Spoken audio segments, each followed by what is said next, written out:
झले बे दादा झले बे तो हम बोला लाठी में मारा था तो देखो कर झले बे दादा झले बे हमारे चलती जवानी लगी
सब कर बे नानी ए नानी तही तो काट रहे काज करा ले आवाज काज करा ले तो मरना होगा दादा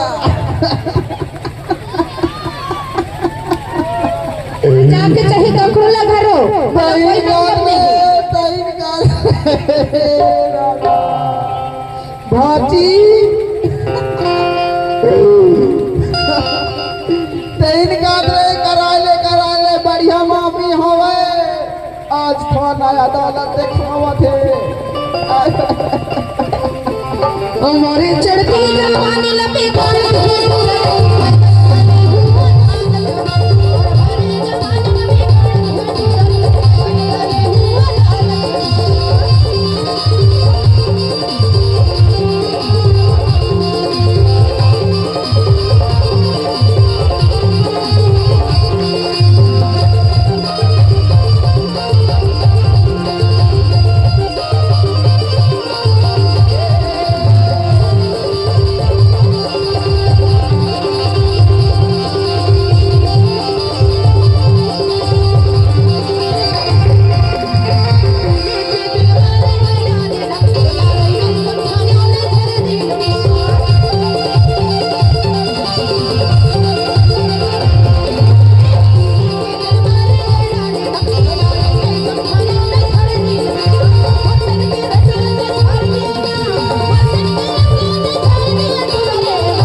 जौन होई तौन हो ही, लेकिन ये डौकी ला मैं नहीं रखो। काबर नहीं रखता अब मैं नहीं रखो, बिल्कुल नहीं रखो जहर।